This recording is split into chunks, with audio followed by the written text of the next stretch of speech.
Hello everyone, बहुत बहुत स्वागत है हमारे यूट्यूब चैनल एसएल स्टडी पर। दोस्तों, मध्य प्रदेश के रेली करंट अफेयर में आज चर्चा करने वाले हैं 7 जुलाई 2023 के जितने मोस्ट इंपॉर्टेंट करंट अफेयर्स बनेंगे दोस्तों इस वीडियो में डिस्कस करने वाले हैं। और साथ ही दोस्तों national and international current affairs के भी इंपॉर्टेंट क्वेश्चन देखते चलेंगे, तो वीडियो के लास्ट तक बने रहिए। और दोस्तों एक क्वेश्चन आपकी सभी एक प्रकार की एग्जाम के लिए, चाहे वो एमपी की हो या फिर सेंट्रल की हो, तो किसी भी एग्जाम के लिए वेरी मोस्ट इंपॉर्टेंट होने वाले हैं। तो दोस्तों वीडियो के लास्ट तक बने रहिए और हर क्वेश्चन को ध्यान से देखिए। चलिए दोस्तों स्टार्ट करते हैं।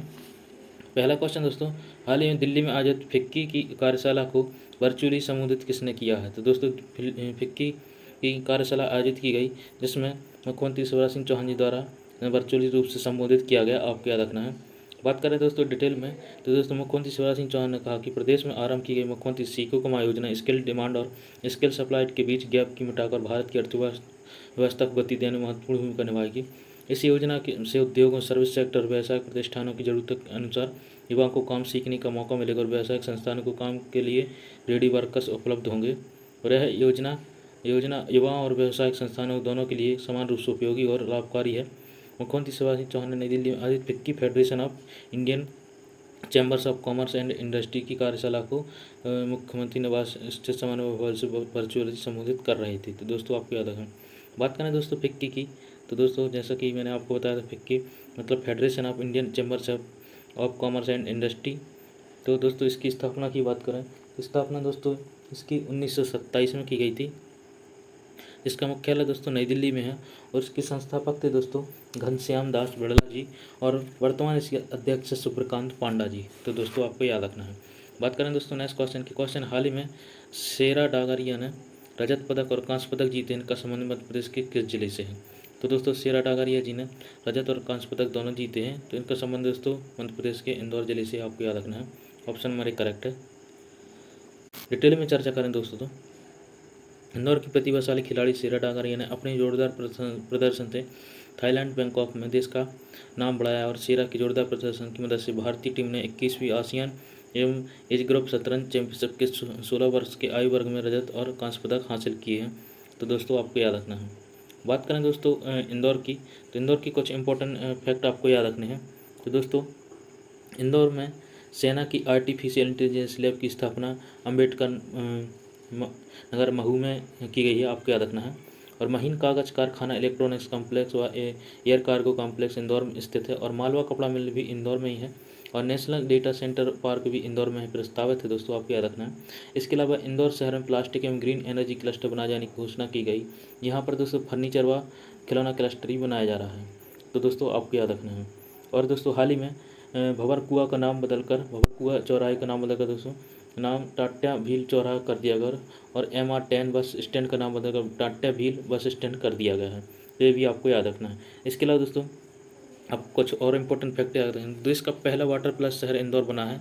इसके अलावा दोस्तों इंदौर भारत का प्रथम ऐसा शहर जहाँ IIM की स्थापना 1996 में की गई थी। आपको याद रखना है। और दोस्तों इसके अलावा और IIT की स्थापना दोस्तों 2009 में की गई थी। यानी दोनों संस्थान दोस्तों इंदौर में हैं।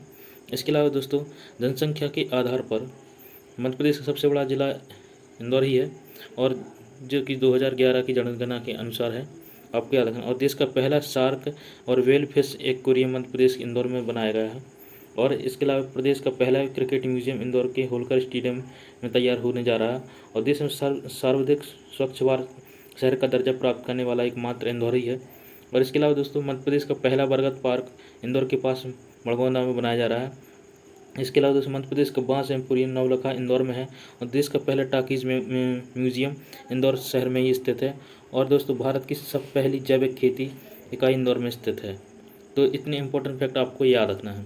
बात करें दोस्तों नेक्स्ट क्वेश्चन की, क्वेश्चन है हाल ही में मध्य प्रदेश के मैहर के प्रताप आदित्य बोस ने शूटिंग चैंपियनशिप 2023 में कौन सा पदक जीता है? तो दोस्तों स्टेट लेवल शूटिंग चैंपियनशिप में दोस्तों मैहर के प्रताप आदित्य बोस ने स्वर्ण पदक जीता है। आपको याद रखना। ऑप्शन नंबर 1 करेक्ट है। डिटेल में चर्चा करें दोस्तों, तो मैहर के होनहार निशानेबाज प्रताप आदित्य बोस ने मैहर और सतना का नाम परचम स्टेट लेवल पर लहराया है। महू में आज 226वीं MP स्टेट शूटिंग चैंपियनशिप में शामिल होकर प्रताप आदित्य ने अपनी निशानेबाजी का सबको कायल बनाया। प्रताप आदित्य ने स्टेट लेवल को इस प्रतियोगिता 60 गन स्पर्धा में गोल्ड मेडल जीता है। तो दोस्तों आपको याद रखना है। बात करें दोस्तों इंपॉर्टेंट फैक्ट की तरफ, दोस्तों अब बात आई है मैहर की। तो मैहर के कुछ इंपॉर्टेंट फैक्ट आपको याद रखने हैं। दोस्तों एक तो मैहर सतना जिले में स्थित है और मैहर में त्रिकुटा पहाड़ी की चोटी पर माँ शारदा देवी का मंदिर स्थित है ना। तो आपको याद रखना है। और इसके अलावा ऐतिहासिक तथ्यों के आधार पर दोस्तों आलाखंड नामक नायक आल्हा व उदल दोनों भाई शारदा के अन्य उपासक थे और पर्वत की तलहटी में आला ताला व अखाड़ा आज भी विद्यमान है। और दोस्तों मैहर को संगीत नगरी भी कहते हैं, आपको याद रखना, क्योंकि यहाँ प्रसिद्ध सरोद वादक उस्ताद अलाउद्दीन खां की कर्मस्थली रही है। और यहाँ पर दोस्तों अलाउद्दीन खां संगीत समारोह भी आयोजित प्रतिवर्ष किया जाता है। तो दोस्तों आपको याद रखना है। बात करें दोस्तों नेक्स्ट क्वेश्चन की। क्वेश्चन है हाल ही में जिमैक्स 2023 समुद्र अभ्यास भारत और किस देश के बीच शुरू हुआ है। तो दोस्तों जिमैक्स 2023 जापान और भारत के बीच में आयोजित हुआ है, आपको याद रखना, ऑप्शन में भी करेक्ट है। डिटेल में चर्चा करें दोस्तों तो जापान भारत नौसेना के मध्य समुद्री अभ्यास जिमैक्स का 7वां संस्करण 5 जुलाई को शुरू हुआ। यह अभ्यास 5 जुलाई से 10 जुलाई के मध्य आयोजित किया जा रहा है। जिमैक्स भारतीय नौसेना द्वारा आयोजित एक द्विपक्षीय अभ्यास है जिसकी शुरुआत दोस्तों 2012 में की गई थी। इस वर्ष जिमैक्स की 11वीं वर्षगांठ मनाई जा रही है, आपको याद रखना। बात करें दोस्तों इंपॉर्टेंट फैक्ट की तरफ तो दोस्तों यह अभ्यास 2 चरणों में 6 दिनों तक विशाखापत्तनम में आयोजित किया जा रहा है। जिमैक्स 2023 अभ्यास इसके 7वें संस्करण की स्मृति आयोजित किया गया है और पहला जिमैक्स जापान में जनवरी 2012 में आयोजित किया गया था। तो दो आपको याद रखना है। बात करें दोस्तों जापान के बारे में तो दोस्तों यहाँ की राजधानी टोक्यो है। यहाँ के राजा राजकुमार नारुहितो जी हैं और प्रधानमंत्री फूमी किशिदा और मुद्रा यहाँ की जापानी येन है। तो दोस्तों इतने इंपॉर्टेंट फैक्ट आपको जापान के बारे में याद रखना है। बात करें दोस्तों नेक्स्ट क्वेश्चन भारत सरकार के किस मंत्रालय द्वारा अग्निशमन सेवाओं के लिए विस्तार और आधुनिकीकरण के लिए योजना शुरू की गई है। तो दोस्तों गृह मंत्रालय द्वारा यह योजना शुरू की गई है, आपको याद रखना है, ऑप्शन में भी करेक्ट है।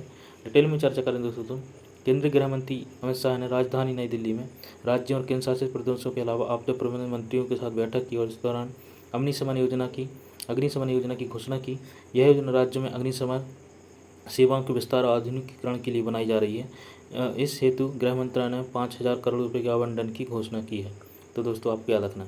बात करें दोस्तों इंपॉर्टेंट फैक्ट की तरफ तो इस योजना का उद्देश्य दोस्तों भारत में अग्निशमन सेवाओं को मजबूत करके भारत को आपदा प्रतिरोधी बनाना है। और इस योजना द्वारा एनडीआरएफ की तैयारियों तथा क्षमताओं निर्माण घटकों के माध्यम से राज्य स्तर पर अग्निशमन सेवाओं को मजबूत किया जाएगा। इसके साथ ही दोस्तों एनडीआरएफ के कुल कोष में से 5,000 करोड़ रुपये की राशि प्राथमिकता तौर पर अग्निशमन योजना के विस्तार आधुनिकीकरण के लिए निर्धारित की गई है। इसके साथ ही कुल परियों में से 500 करोड़ रुपये की धनराशि राज्यों को उनके कानूनी और बुनियादी ढांचे आधारित सुधारों के आधार पर प्रोत्साहित करने के लिए रखी गई है। तो दोस्तों इतने इंपॉर्टेंट फैक्ट आप इस योजना के बारे में याद रख सकते हैं। बात करते हैं दोस्तों नेक्स्ट क्वेश्चन की। क्वेश्चन है हाल ही में किस सोशल मीडिया प्लेटफॉर्म में थ्रेड्स और ऐप लॉन्च किया है। तो दोस्तों मेटा ने थ्रेड्स और ऐप लॉन्च किया, ऑप्शन नंबर 1 करेक्ट है। डिटेल में चर्चा करें दोस्तों तो सोशल मीडिया फॉर्म मेटा ने एक नया micro blogging site threads launch किया है। मेटा और इंस्टाग्राम के मालिक मार्क जुकरबर्ग ने 5 जुलाई को नई सोशल मीडिया ऐप लॉन्च की है। इसे ट्विटर का कॉम्पिटिटर माना जा रहा है। ऐप लॉन्च के 2 घंटे में मिलियन लोग थ्रेड्स से जुड़े। 4 घंटे बाद इसकी संख्या बढ़ाकर 5 मिलियन हो गई। इस कारण इसे ट्विटर का किलर नाम दिया जा रहा है। ट्विटर की तरह ही टेक्स्ट बेस्ड प्लेटफॉर्म है। इस पर 500 कैरेक्टर तक लंबे थ्रेड्स पोस्ट पब्लिश कर सकते हैं। इस पर लिंक, फोटो और वीडियो भी शेयर किया जा सकता है, जिसमें वीडियो 5 मिनट तक के हो सकते हैं। आपको क्या रखना। इसके अलावा दोस्तों बात करें इंपॉर्टेंट फैक्ट की तरफ तो दोस्तों थ्रेड्स अब एप्पल ऐप स्टोर और गूगल प्ले स्टोर के माध्यम से 100 से अधिक देशों में उपलब्ध है। इस पर 500 कैरेक्टर तक लंबे थ्रेड्स पोस्ट पब्लिश कर सकते हैं। ट्विटर की तरह थ्रेड्स पर भी रीपोस्ट का ऑप्शन है। अब बात करें दोस्तों मेटा के बारे में तो दोस्तों मेटा के संस्थापक मार्क जकरबर्ग हैं। मुख्यालय दोस्तों मेनलो पार्क कैलिफोर्निया संयुक्त राज्य अमेरिका। स्थापना दोस्तों फरवरी 2004 में कैम्ब्रिज मैसेच्यूसेट्स यूएसए में की गई थी। तो दोस्तों आपको याद रखना। बात करें दोस्तों नेक्स्ट क्वेश्चन की। क्वेश्चन हाल ही में किस पूर्व क्रिकेटर को बीसीसीआई की सीनियर पुरुष चयन समिति का अध्यक्ष नियुक्त किया गया है। तो दोस्तों आपको याद रखना अजीत अगरकर जी को बीसीसीआई के सीनियर पुरुष चयन समिति का अध्यक्ष नियुक्त किया गया है। ऑप्शन नंबर सी करेक्ट है।